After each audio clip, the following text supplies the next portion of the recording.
que había puesto orientado de cara al sol naciente poniente te iba a deslumbrar también. Los sonidos, los ruidos, los ayes, los gemidos de la gente que estaba caída, el hedor de cadáveres, de sangre, de gente que a lo mejor, batallas que duraban horas, tenía que orinar o defecar en el sitio, el sudor tremendo, horas sin comer. Claro, evidentemente un campo de batalla no era nada muy bonito. Aquí lo hemos pintado de una manera aséptica. David y Juan son amigos, no se van a apuñalar.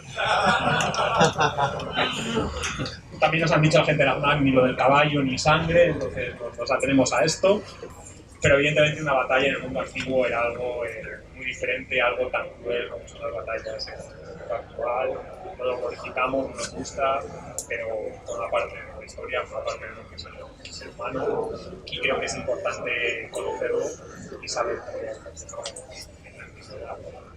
yo creo que con esto hemos llegado al final de la presentación.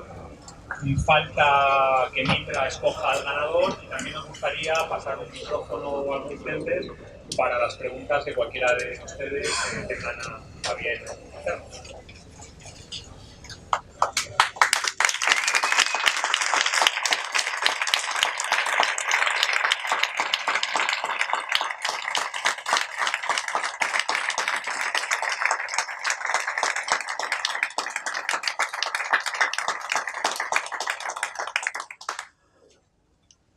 ¿No se anima nadie? Sí.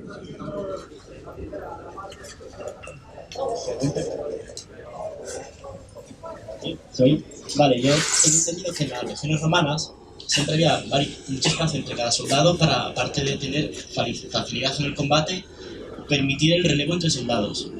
¿El relevo cómo se hacía para no abrir un hueco para que entrase el enemigo? Buena pregunta.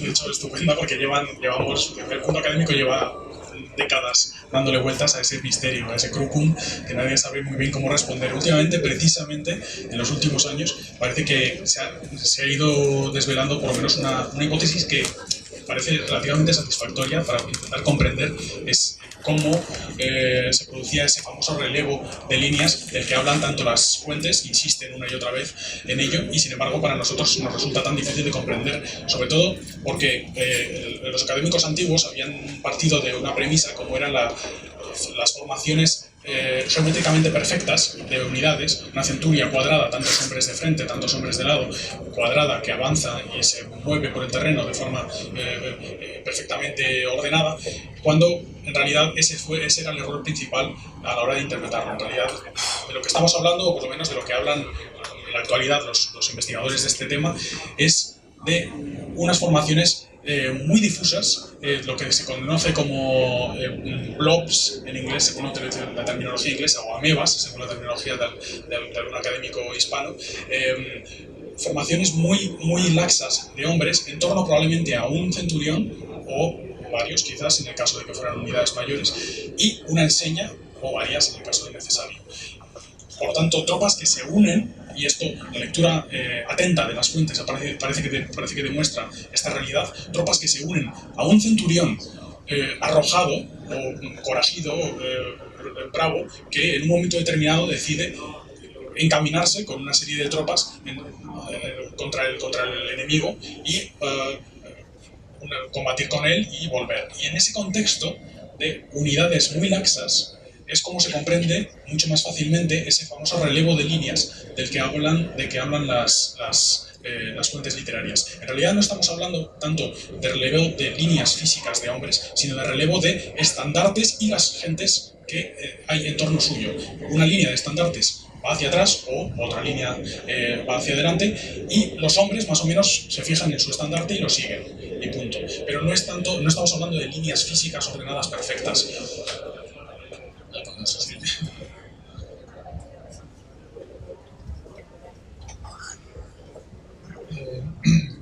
Los escudos helenísticos y romanos no tenían humbo o hueco. El aspis hoplita no, el aspis macedonio tampoco, no tenía humbo porque realmente eran realmente un arma pasiva. En cambio el scutum sí que tenía un humbón, tenía una espiga de madera que lo reforzaba y ese humbo metálico y se podía emplear, que aparte de hacer hueco para la mano y proteger a la mano, se podía emplear como arma. Con el humbo se golpeaba al enemigo. Sí que llevaban. Y otra pregunta, es que Wikipedia pone que en la parte de leyenda que lo del cometa es parte de leyenda y lo de veneno también y lo de que hablaba 22 lenguas. Sí. No, lo del cometa no es leyenda, como pone Adrien Meyer en el libro, ha consultado a astrónomos modernos y además hay registros chinos de época Han también que hablan del cometa en ese mismo año. Y los registros astronómicos actuales, rastreándolos, sí que hay un cometa en el 135 y otro en el 119. Respecto al veneno, no parece que fuera una leyenda porque parece que era bastante común que en el mundo helenístico se empleara veneno y en la casa real del Ponto era una costumbre familiar, ¿no? Entonces parece que era y tiene además tiene cierto componente tradicional en las culturas de la zona, las culturas pónticas. De hecho, hay mucha planta venenosa en la zona, beleño, hay el ébolo, hay bastantes plantas venenosas. Adrien Meyer es especialista en ciencia de la antigüedad. Ella tiene también un libro sobre guerra química en la antigüedad y tiene otro, por ejemplo, sobre la interpretación de los fósiles en el mundo antiguo. Los interpretaban como animales míticos, etc. Y ella sabe mucho sobre el tema. Si estás interesado, te recomiendo el libro porque, pese a lo que dice Wikipedia, parece bastante probable que en efecto fuera muy ducho en venenos. Respecto a los idiomas, 22 idiomas son muchos idiomas, pero es cierto que además del griego koiné, que era el que hablaría, probablemente conocía varias lenguas porque en Asia Menor de la época, además de latín, griego, se hablaban una serie de capadocio, en Gálata se hablaban una serie de lenguas, y es probable que Mitridates chapurreara algunas de ellas, ¿por qué no?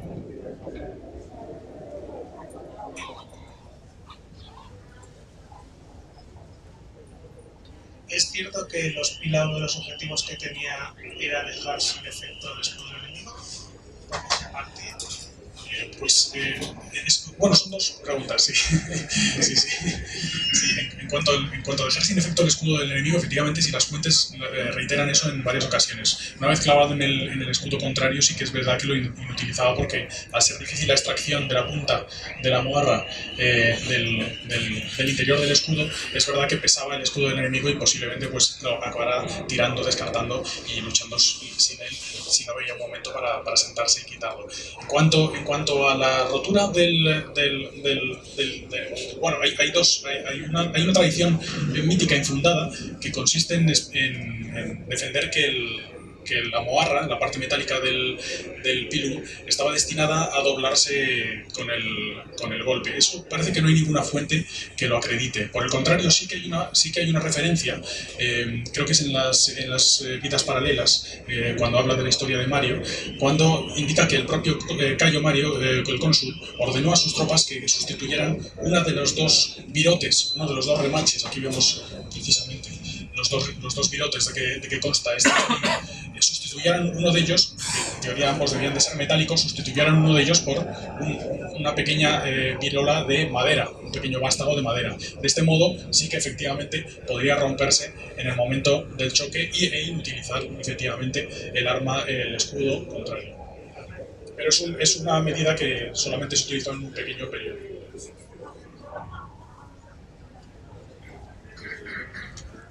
Hola. Mira, te quería hacer una pregunta y era si podías comentar las diferencias, si las hay, entre el escudo de la época macedonia, el aspis y el oplón griego de la época. Sí, desde luego. Este es un oplón de época clásica realmente el que lleva. Bueno, te falta el antilabe, sí. Es, digamos. Sí, voy a contar la mole. Vale. Realmente un aspis, no un oplón, un aspis. Oplón significa panoplia en general. La gente lo confunde, pero la jopla es la panoplia. Aspis es el escudo. Es un escudo, es más cóncavo que este es ligeramente menos cóncavo, y se sujetaba con un porpax, que es la abrazadera, y el antilabe, que es la agarradera. El porpax y el antilabe. Y eran ligeramente más cóncavos que este, para ser apoyados en el cuerpo. Porque tenían un peso ingente, eran un escudo tremendamente pesado, con un arma de madera y normalmente recubiertos a menudo de bronce. Eran escudos muy pesados. Es un escudo que también ha dado para muchísimos debates, porque es un escudo que parece solo apto para el combate en formación cerrada, en falange. Entonces hay una escuela, de todo esto se hablará en el libro Hombres de Bronce, que aparecerá en Despertaferro en noviembre, sobre el debate hoplita. El debate hoplita, que más allá de las cosas, de los aspectos técnicos, es importantísimo porque entronca directamente con el nacimiento de la democracia en la polis griega. Pero volviendo al tema armamentístico, el aspis hoplita parece designado solo para el choque frontal, no es un escudo como el scutum, con el que puedas maniobrar, con el que puedas hacer esgrima, es un escudo que en cuanto te mueves te abres la guardia, te quedas totalmente expuesto. Y el escudo macedonio de la falange es una evolución del aspis, realmente ya no contaría con ese porpax y ese antílabe, y realmente, sobre todo, la forma de sujetarlo tendría una embrazadera central, y la forma de sujetarlo sería este telamón, que es el tahalí, la correa que pasa por el hombro, para tener las dos manos libres para sujetar la sarisa. Eran escudos más pequeños, menos pesados, y estaban designados para que el falangita pudiera agarrar la sarisa con las dos manos. Porque llevar una pica de 5,5 metros con una mano solo, quizá Hércules podría, pero mortal no. Esa es la diferencia básica entre los escudos. ¿Alguna otra pregunta o queréis que pasemos al sorteo? Vaya. Buenas. Yo tengo dos preguntas. Una es que habéis nombrado la batalla de Puna, pero no sé si se considera que la batalla en la que se demuestra la superioridad de la legión sobre la falange es la de Cinocéfalos, entre Quinto y Flaminio. Y la otra es que he observado que el falangista no puede maniobrar con escudo. Entonces, una lluvia de pilas sobre una formación densa haría que antes de que el grueso de los ejércitos choque, que causaron una cantidad de bajas brutal. Sí, en efecto, Cinocéfalos fue también otra muestra de la superioridad, entre comillas, de la legión sobre la falange. Pero en cambio en Maleventum, que pasó a llamarse Beneventum después por los romanos vencieron a Pirro. Entonces, digamos, no es tanto falange contra legión que un modelo de ejército quizá más versátil y más fluido que un ejército helenístico que era más rígido, menos maniobrero, ¿no? Pero en efecto Cinocéfalos es otro buen ejemplo como Pinna de este choque. Y respecto a la lluvia de pila, la tormenta de pila, desde luego supondría para una falange supondría un grave quebranto, probablemente abrirá huecos en la falange. Me imagino, no caigo ahora en las fuentes, pero imagino que probablemente el avance de la falange estaría cubierto por una pantalla de honderos, arqueros cretenses y demás para tratar de evitar que el legionario descargase con tanta facilidad sus pilas. Que se producen tantas ciudades a la vez simultáneamente, en Pérgamo, en Éfeso, etc., consigue además radicalizar la postura de estas ciudades. Al haber asesinado tantos romanos, se ponían de su parte sí o sí, porque tenían las represalias de Roma. De esta manera conseguía además llevarse a su bando totalmente a la mayor parte de Asia Menor. Fue una estrategia de terror que además tuvo varios efectos, porque los romanos que habitaban en Asia Menor eran muy ricos, la mayor parte eran publicanos, recaudadores de impuestos, hombres de negocio, con lo cual conseguía incautarse la propiedad de los romanos para financiar su esfuerzo de guerra. No daba puntadas sin hilo el tío. Era bastante inteligente, sí. Muchas gracias. A mí estar aquí con vosotros me pone más de 50 minutos. Yo la primera, a mí me interesaría solicitar, de todos, si hubiera manera de que alguna vez hagáis esto y que los que hemos Despertaferro podamos consultar esas preguntas que te surgen cuando estás leyendo un artículo con intensidad de surgen, y así podemos tendría sugeridos soluciones. De todo lo que se me ocurre, por ejemplo, mira, sobre la noticia no ha habido todavía, no puedo.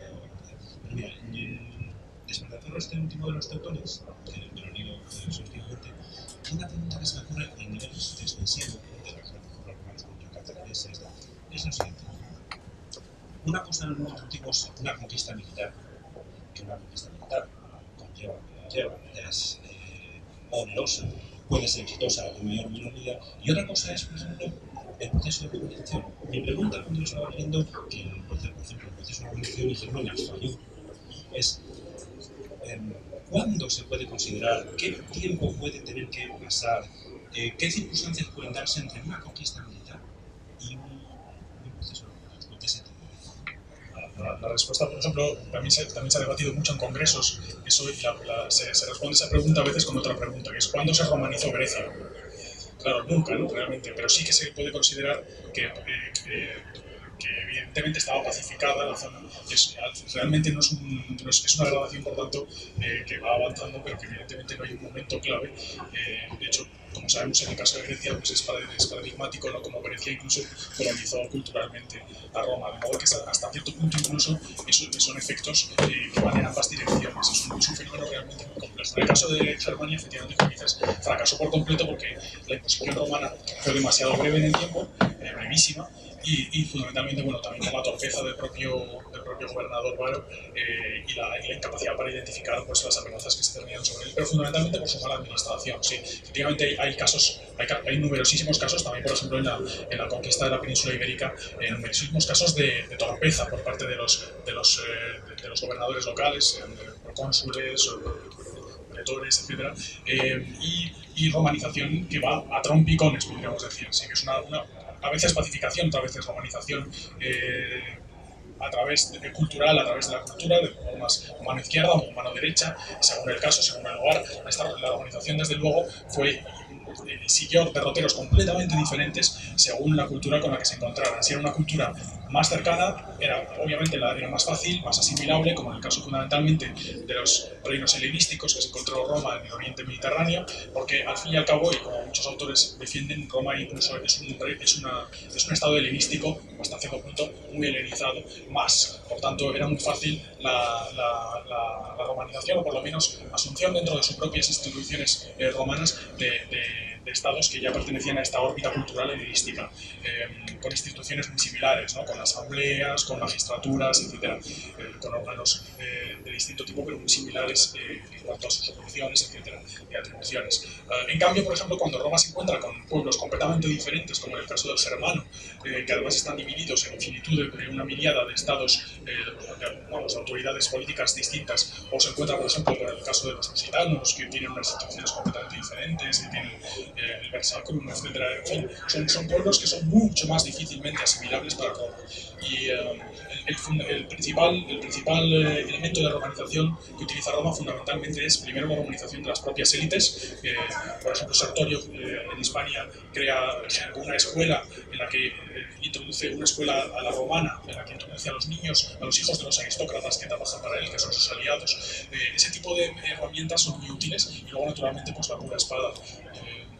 Roma utiliza muchos medios de romanización, pero fundamentalmente a través de las élites es la mejor y la más fácil. También lo intentaron en Germania, pero fracasaron porque por las propias élites se rebelaron. Aunque el concepto de romanización, Edu, como tú sabes, ahora mismo, por ejemplo, en el mundo anglosajón está totalmente en entredicho.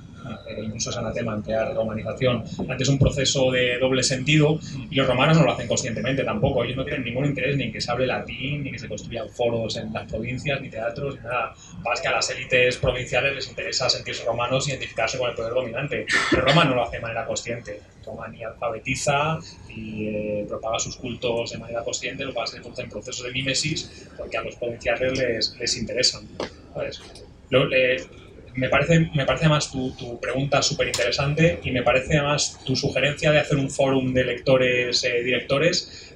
La tendremos muy en cuenta, lo vamos a hacer. Lo que pasa es que yo creo que hoy ya no podemos. es que si no la pediría que lo hiciéramos en Sí, por eso, que un foro, quiero decir, hacer un día un acto y juntarnos y hacerlo. Lo que pasa es que las amigas de la FNAC tienen casa, querrán ir a ella, ustedes probablemente también, y sus familias, los compañeros de contubernio de David querrán también acogerla en la tienda, y yo creo que tenemos que acabar con el sorteo de la mano inocente, no sé quién. Ángela, ¿te ofreces a sacar una papeleta? Revuélvelas un poquito y a ver a quién le ha tocado Mitridates.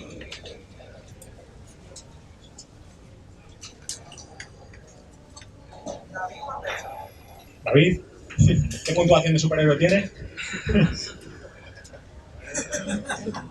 Oye, ¿tienes 20? Ah, bueno, tienes uno. Tienes uno. No te voy a preguntar nada. Bueno, David, muchísimas gracias, y ahora te otorgamos Mitridates. Muchas gracias a todos por venir y les animo a leer.